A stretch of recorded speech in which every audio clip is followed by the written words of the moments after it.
Hi, my name is Amber Peterson, and I'm with Peterson Perme Associates. We believe that building a culture inside creates public trust outside. And for that, we are bringing you your public safety culture tips in order to help you on your journey to keep improving your culture to help support your employees and best serve your public. Now, for this month's topic, we're going with the dependent cultural style out of Human Synergistics model on how culture works. So you might be wondering, what does dependent mean? Think of dependent as non-participative. Now, that has to do with how people make decisions and how they initiate action within the organization. Typically, this is a defensive style of culture, but that doesn't mean that we don't need it at certain times under certain circumstances. Now, overall, this cultural style means being a good follower, and good follower to the letter, meaning that I don't ask questions. I only follow the orders.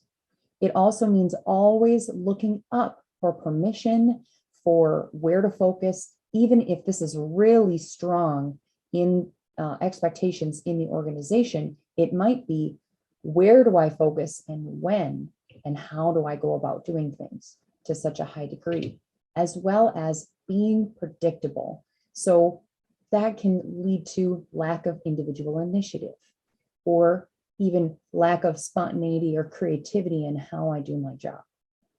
Again, this isn't bad or good. This is it serving us or is it not? And during certain circumstances, which I'll touch on briefly, it does serve us.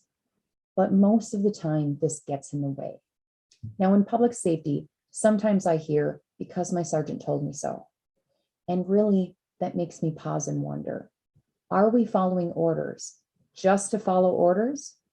Because sometimes when we do that, we follow orders even though they're wrong. Now, that might be the expectation in an organization to follow orders even when they're wrong.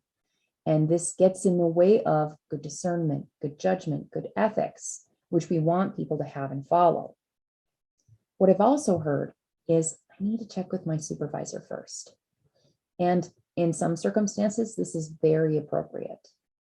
And sometimes we need people to have timely decision-making, meaning quick action, because hesitation could lead to life or death. It could mean I get hurt or someone else. So what this gets in the way of is that timely decision-making. What we don't want it to become is a deep cultural expectation that most of the time or always, I am checking with a supervisor first. And the third thing on here, no order, no action. Now, I'm sure you've heard someone say, I certainly have, that I haven't seen the policy on that, or no one showed me the procedure, so I'm not going to do it. Now, what this says is avoidance of that decision-making, avoiding taking initiative because it's not safe to do so. This might mean that someone was bitten in the past, they were punished or reprimanded, or they lost status, or that they were shunned for a decision that they made. So that threatens their position within the organization and pushes them towards avoiding action. So what this gets in the way of, truly participating in my organization, taking initiative, taking action. So the dependent cultural style in public safety sometimes comes down to circumstances. The circumstance being, in this emergency situation, do we need to look up and wait for orders and instructions? Or does this situation call for our creativity, initiative, or innovation? And I want to share an example with you out of the fire service on this one. So we found that there's this distinction between in the station and on the call. So on the call, let's take a house fire, for example. You might need to be stopping and listening to the person running the show who sees the big picture. Now, if you see something that's really wrong, or you feel like an order is really wrong, that might be the time to address it, right? If it's life or death, especially. But for a lot of other decisions, we're just going to shelve those and we're going to listen and be a good follower in that moment. Now, back at the station, it's a different story. We have the time, we have the space, we're not in the crisis in the moment in order to stop and challenge, maybe debriefing that house fire and saying, why did you make that decision? Why did we take that action at that time? Can you explain to me why we didn't do this instead? That's the time for that.